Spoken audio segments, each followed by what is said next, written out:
ہماری مجلس کے ایک ساتھی نے کل سوال کیا تھا کہ اللہ کے رسول صلی اللہ علیہ وسلم کیا مچھلی کھائے ہیں؟ بہت اچھا سوال ہے۔ بخاری شریف میں موجود ہے کہ اللہ کے رسول صلی اللہ علیہ وسلم نے مچھلی کھائی ہے۔ سمجھ میں آئی بات ہے؟ بہت لمبی روایت ہے بخاری شریف کی، اور اس روایت کے راوی ہیں حضرت جابر بن عبداللہ رضی اللہ تعالیٰ عنہ۔ ایک سفر میں گئے صحابہ، اور اس سفر کے امیر تھے حضرت ابو عبیدہ ابن الجراح۔ 300 سے زیادہ لوگ اس سفر میں تھے، یہاں تک کہ پورے ساتھیوں کا توشہ ختم ہو گیا۔ حضرت ابو عبیدہ رضی اللہ تعالیٰ عنہ نے حکم دیا کہ تمام فوجی اپنے توشے ایک جگہ جمع کر دیں۔ سب کچھ جمع کرنے کے بعد کھجوروں کے کل 2 تھیلے، اور اس میں سے کھاتے یہاں تک کہ وہ توشہ بھی ختم ہو گیا۔ انہوں نے بیان کیا کہ آخر ہم سمندر تک پہنچ گئے۔ اتفاق سے سمندر میں ہمیں ایک ایسی مچھلی مل گئی جسم میں پہاڑ کی طرح معلوم ہونے لگی۔ سارا لشکر اس مچھلی کو 18 راتوں تک کھاتا رہا۔ حضرت ابو عبیدہ رضی اللہ تعالیٰ عنہ نے اس کے دونوں پسلیوں کو کھڑا کرنے کا حکم دیا۔ اس کے بعد اونٹوں کو ان کے تلے سے چھلنے کا حکم دیا۔ ایک لمبی روایت ہے۔ جب نبی پاک صلی اللہ علیہ وسلم تک بات پہنچی، آقا نے اجازت بھی تھی اور پوچھا اس کا حصہ ہے تو ہم کو بھی تھوڑا دیجیے۔ سمجھ میں آئی بات ہے؟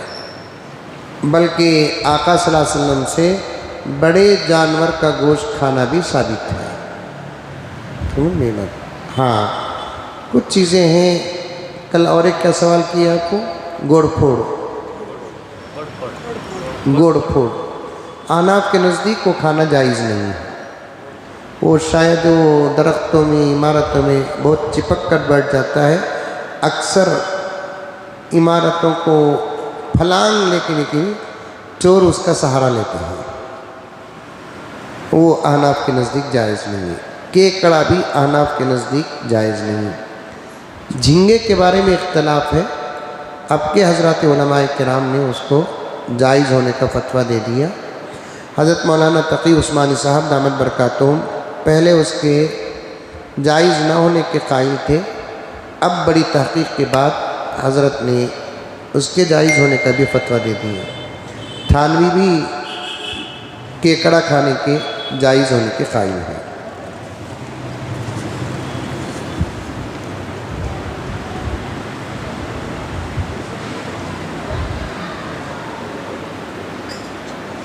ایک صاحب لکھتے ہیں کہ ان کا بیٹا غلط لڑکوں سے مل کر ہاتھ سے جا رہا ہے، پکڑ لو مضبوطی سے گل ڈال کر، ماں باپ کی بھی عزت نہیں کر رہا ہے، بہت پریشان ہے، کچھ صدقہ کرے اور یہ دعا پڑھے۔ قرآن پاک کی آیت ربی جعلنی مقیم الصلاۃ ومن ذریتی ربنا وتقبل دعا بار بار پڑھ کر اسے دم کرتے رہے اور بار بار پڑھ کر اس کے حق میں دعا کرتے رہے، انشاءاللہ تعالی بچہ صحیح ہو جائے گا۔ بچوں کی تربیت کرنا آج کے زمانے میں بہت بہت بہت ضروری ہے، ورنہ یہ صاحب ہی کا بچہ نہیں، اکثر گھروں کے بچے ہاتھ سے باہر نہیں، دین سے باہر ہو رہے ہیں، اخلاق سے باہر ہو رہے ہیں، شرم اور حیا سے باہر ہو رہے ہیں۔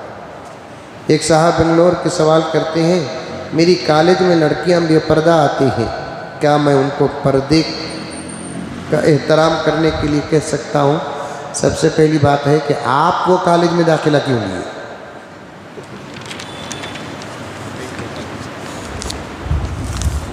آپ کی نصیحت کا اثر ہرگز نہیں پڑے گا۔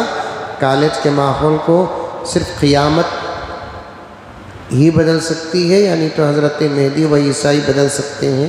کالج کے ماحول کو بدلنے کی طاقت تو اب کسی کے پاس نہیں ہے۔ سمجھ میں آئی بات ہے؟ ایسے کالجوں میں پڑھ کر سرٹیفکیٹس لینے سے بہتر ہے کہ اس سے بچ جانا چاہیے۔ ایسے کالجوں میں داخلہ ہی نہیں لینا چاہیے۔ جہاں بوائز کالج ہے وہاں پڑھیں آپ، جہاں گرلز کالج ہے وہاں لڑکیوں کو پڑھائیں۔ مخلوط تعلیم کی جگہ پر ہمارے اپنے بچوں کو پڑھنا اور پڑھانا بالکل غلط ہے، ناجائز ہے، ناجائز ہے، خطرہ ہی خطرہ ہے، خطرہ ہی خطرہ ہے۔ پیشاب ایک سکے سے زیادہ ہو جانے سے غسل ٹوٹ جاتا ہے، پیشاب کے ہونے سے غسل نہیں ٹوٹتا۔ ایک خطرہ بھی اگر پیشاب کی جگہ سے پیشاب نکل گیا، وضو ٹوٹ جاتا ہے، غسل نہیں ٹوٹتا۔ گھر کے ایڈوانس کے اوپر زکوٰۃ ہے، اس میں علماء کا بڑا شدت سے اختلاف اب بھی موجود ہے۔ تو جب حد سے زیادہ اختلاف کسی مسئلے میں ہو جاتا ہے تو احتیاط ہی سب سے بڑا فتویٰ و تقویٰ ہے۔ تو ایسی صورت میں ایڈوانس پر احتیاطی طور پر زکوٰۃ دے دیں۔ بعض علماء کے نزدیک زکوٰۃ ایڈوانس پر نہیں، بعض علماء کے نزدیک زکوٰۃ ایڈوانس پر ہے۔ اس کی ایک تفصیل ہے، میں کل آپ کے سامنے بتاؤں گا۔ ہر سال یہ سوال آتا ہے، میں یہی جواب دیتا ہوں، احتیاطی طور پر ایڈوانس پر زکوٰۃ دے دینا اچھا ہے۔ سمجھ میں آئی بات ہے؟ لیز پر تو گھر میں رہنا بھی جائز نہیں ہے۔ اگر لیز کے پیسوں کو ایڈوانس بنا کر کچھ کرایہ دے رہے ہیں تو اس صورت میں اس پیسوں کی بھی زکوٰۃ آپ دے دینا بہت مناسب ہے۔ سال بھر تھوڑا تھوڑا کر کے جمع کرتے رہیں، انشاءاللہ تعالی ایڈوانس کی زکوٰۃ نکل جائے گی۔ کل قیامت میں اللہ تبارک و تعالی پوچھ دے تو حساب دے دیں گے۔ اگر زکوٰۃ نہ تھی تو پھر وہ پورا پیسہ صدقہ و خیر خیرات میں جمع ہو کر ہمارے درجات ہی بلند ہوں گے۔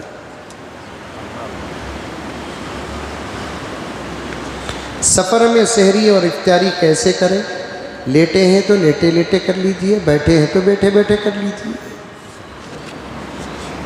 کیا تنویر بھائی؟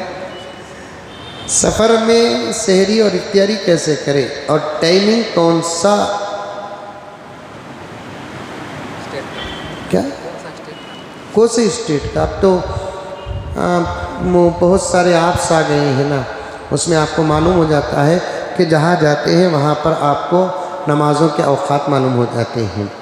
جہاں فجر کا وقت دکھاتا ہے اس سے آدھا گھنٹہ پہلے آپ سحری کر لیں، اور افطار کرنے کے لیے تو آپ گاؤں یا شہر پہنچ ہی جائیں گے، دن کا اجالا ہوتا ہے تو وہاں کی مسجد کا ٹائم بسم اللہ بول کر مسجد میں چلے گئے تو آپ کو معلوم ہو جائے گا، ترقی کا بھی فائدہ ہو جائے۔ اگر وہ ترقی شریعت کے خلاف نہ ہو تو اس ترقی اور ٹیکنالوجی سے فائدہ حاصل کرنا جائز ہے۔ ماں باپ کے ساتھ نابالغ بچہ حج کرے تو کیا اس کا حج ادا ہو جائے گا؟ نہیں، وہ بالغ ہونے کے بعد پھر اسے حج نئے طریقے سے ادا کرنا پڑے گا۔ یہ پھر بڑا ہونے کے بعد حج کرنا پڑے گا، بالکل صحیح ہے۔ سمجھ میں آئی بات ہے؟ امام محمد رحمۃ اللہ علیہ نے امام ابو حنیفہ سے اسی سے ملتا جلتا سوال کیے تھے۔ ایک نابالغ بچہ عشاء کی نماز پڑھا، عشاء کا وقت ختم ہونے سے پہلے وہ بالغ ہو گیا تو کیا اس پر عشاء کی نماز پھر فرض ہے؟ امام ابو حنیفہ نے فرمایا کہ بالغ ہونے سے پہلے جو پڑھا وہ نفل ہے، عشاء کا وقت ختم ہونے سے پہلے اگر احتلام ہو کر وہ بالغ ہو گیا تو پھر اسے عشاء کی نماز پڑھنا پڑے گا۔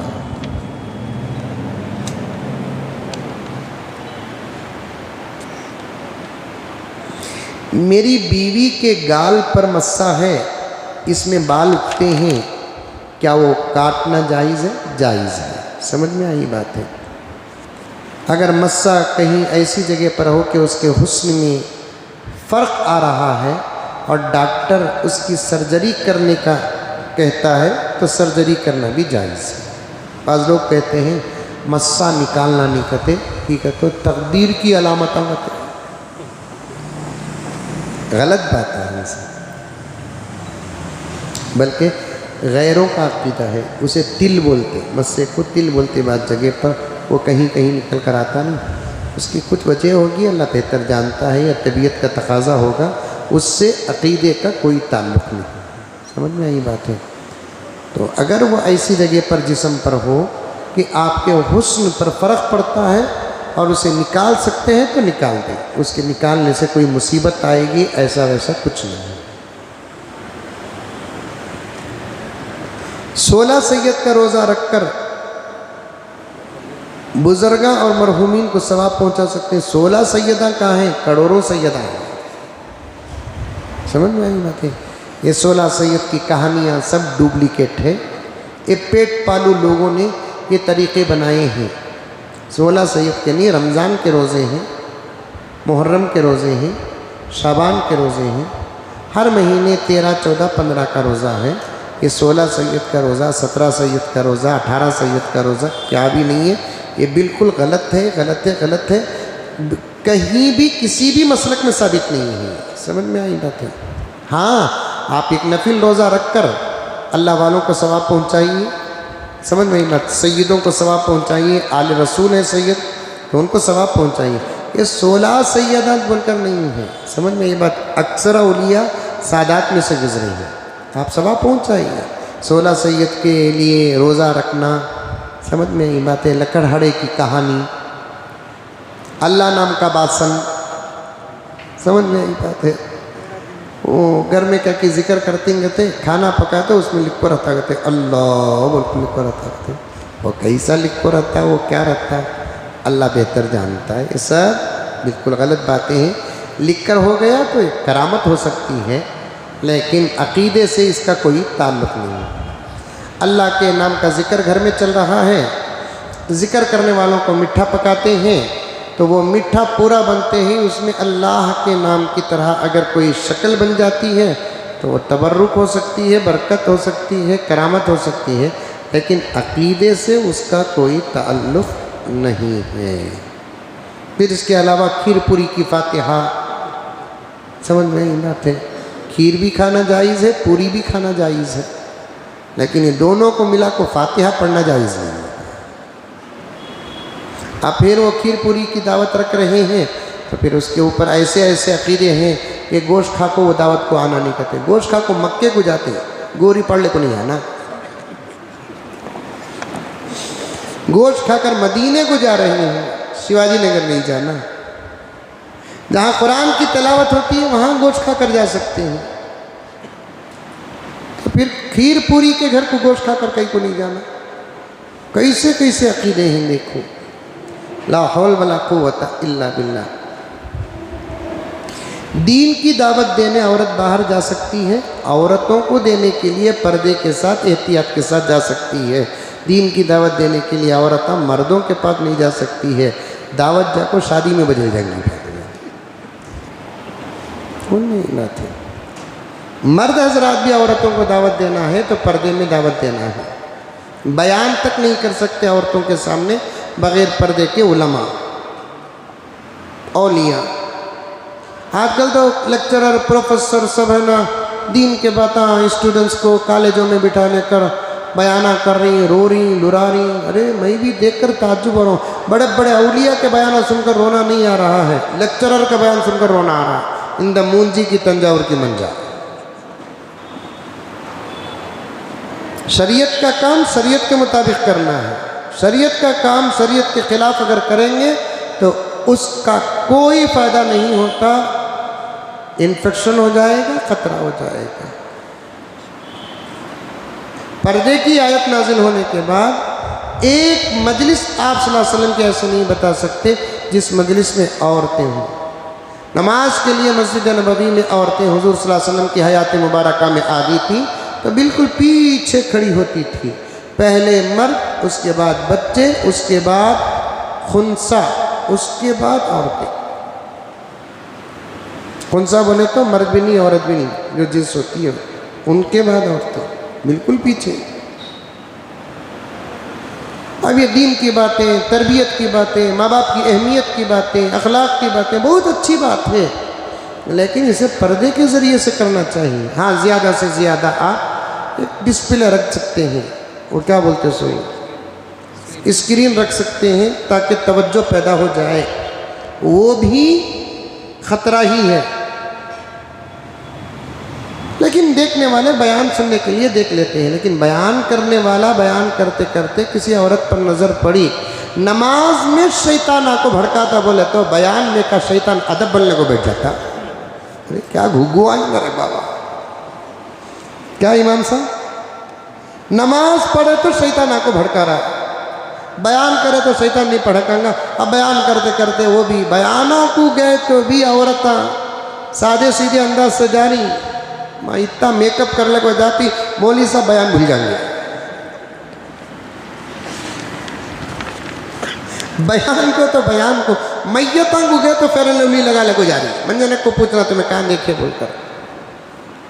یہ سب بالکل غلط طریقہ ہے، غلط طریقہ ہے. ایک مجلس آپ کسی اللہ والے کے ایسے نہیں بتا سکتے جو دین کی بات عورتوں کے بیچ میں بغیر پردے کے کرے ہو. ایک مجلس نہیں بتا سکتے. اب اس وقت کے فتنے ہیں، جن لوگوں کو قرآن اور حدیث کے ذریعے سے دین کا علم نہیں ملا، سنتے سناتے دوسری زبانوں میں ادرس کتابوں میں پڑھ کر وہ دین کو کچھ سمجھ نہیں ہیں، ان لوگوں کو صرف اپنے گھر کی تربیت کرنے کی اجازت ہے، باہر کے جلسوں میں بیان کرنے کی اجازت نہیں ہے. نوٹ کریں اس بات کو. آپ مثال اگر آپ کی دوں تو ناراض تو نہیں ہوں گے آپ کو. ہمارے جو دوست ہیں تنویر صاحب، عصری تعلیم یافتہ ہیں، اچھے ایجوکیٹڈ ہیں، پڑھے لکھے ہیں، کسی کمپنی میں جاب کر رہے ہیں. اب انہوں دین پر الحمدللہ چل رہے ہیں، نماز کی پابندی ہے، میرے سے دوستی ہے، سیرے میں سنت ہے، سب کچھ ہے، اور مطالعہ بھی کرتے ہیں، قرآن بھی پڑھتے ہیں. اب ان کو صرف اپنے گھر کی تربیت کرنے کی اجازت ہے. اب میں مولانا سے دوستی رکھا ہوں، نماز پڑھ رہا ہوں، مجھے دینی معلومات ہیں بول کر اب ان کو میں بیانات کے لیے اگر کھڑا کر دیا تو سمجھو کہ آئندہ چل کر ان کا بیان سننے والوں کو بھی خطرہ ہے، خود ان کو بھی خطرہ ہے. زال بھی ہوں گے، مضل بھی ہوں گے. پیغمبر نے فرمایا ہے جن کے سروں میں ٹوپیاں نہیں وہ دین کی بات کر رہے ہیں، جن کے چہروں میں داڑیاں نہیں وہ دین کی باتیں کر رہے ہیں. لا حول ولا قوت الا باللہ. جن کا لباس شریعت کے مطابق نہیں، جینس پینٹ ٹی شرٹ پیٹ 3 مہینے کا، دین کو مذاق اور کھلونا بنا لیے. مجھے بھی 10-15 دواؤں کا نام معلوم ہے. کرونا میں الحمدللہ میں نے ہمارے ڈاکٹر امین صاحب جو ٹیانگ گارڈن میں رہتے ہیں، ان کو تو میں جتنا کرونا کے سیزن میں تکلیف دیا شاید کوئی نہیں دیے ہوں گے ان کو. میں دن رات فون کرتا تھا، ان کو بخار ہے، ان کو کھانسی ہے، ان کو گلا سکرا ہے، کیا کی کر رہا ہے، کدھر کی کر رہا ہے، انہوں دوا لکھ کو دیتے تھے. پھر وہ دوائیں لے کو جا کو میں کھلاتا تھا، سب کچھ کرتا تھا. اور بعض مرتبہ تو ایسا ہوا کہ کبھی وہ نہیں اٹھائے تو پہلے جو دوائیاں جو علاج کے لیے بولے وہ دوائیاں جا کو کھلایا. اب انہوں اچھے ہو گئے تو مجھے بھی 15-20 دواؤں کے نام معلوم ہے. پاواں کے درد، سر کے درد کے دوا کا نام، پیٹ کے درد کی دوا کا نام، آنکھ کے درد کی دوا کا نام، ویمٹ کی دوا کا نام سب معلوم ہے. میں بھی کلینک کھول کر بیٹھ جاؤں. کیا ہوگا؟ نیم حکیم خطرے جاں، نیم ملا خطرے ایمان. اس لیے تو دعوت کے بھی کچھ اصول ہوتے ہیں، ان اصولوں سے ہٹ کر کوئی کام نہیں کر سکتے. عورت اور مرد کی نماز کا طریقہ بتائیے، تفصیلی جواب ہے. کل انشاءاللہ اگر یاد رہا تو آپ کے سامنے بیان کروں گا. اللہ ہم تمام کو عمل کی توفیق عطا فرمائے. گزارش ہے جاتے ہوئے مدرسے کا تعاون فرمائے. اللہ آپ کے دینے دلانے کو قبول فرمائے. یہ سجدے کو تسبیح پڑھنے سے سجدہ ہوتا سو یہ سجدہ کرنے سے سجدہ ہوتا ہے. تسبیح سجدے کی ایک زینت ہے. اگر سجدے میں جا کر تسبیح نہیں پڑھے تب بھی آپ کا سجدہ ادا ہو جائے گا. سجدہ نہیں کرنا ہوگا تو تسبیح پڑھے گا سجدہ ہوتا بولتے. نہیں. تسبیح سجدے کی ایک زینت ہے. سمجھ میں آئی بات ہے. تسبیح نہیں بھی پڑھیں گے تو سجدہ ادا ہو جاتا ہے. نماز میں سجدے میں تسبیح نہیں پڑھے. کتنے کلو کا نہیں پڑھتے صاحب. کبھی کبھار ہمارے سے بھی غفلت ہو جاتی ہے، ہمیں نہیں پڑھتے. 3 مرتبہ پڑھنے کے 1 مرتبہ پڑھ لیتے ہیں، 5 مرتبہ پڑھنے کے 3 مرتبہ پڑھ لیتے ہیں. تسبیح ایک عمل ہے سجدے کا، لیکن وہ بھی واجبی حکم نہیں ہے، فرض حکم نہیں ہے، سنت ہے. وہ نہیں بھی پڑھیں گے تو سجدہ سجدہ ہے. اچھا سوال ہے. لک الحمد لک شکریہ اللہ. اللہم صلی علی سیدنا نبینا مولانا محمد مبارک وسلم. ربنا آتنا فی الدنیا حسنہ وفی الآخرۃ حسنۃ وقنا عذاب النار وادخلنا الجنۃ مع الابرار. یا عزیز یا غفار یا رب العالمین. اللہم لا تسلط علینا من لا يرحمنا. اللہم انکا عفو کریم تحب العفو فاعف عنا یا کریم. صلی اللہ تعالی علی خیر خلق محمد و آلہ و اصحابہ اجمعین برحمتک یا ارحم الراحمین والحمد للہ رب العالمین.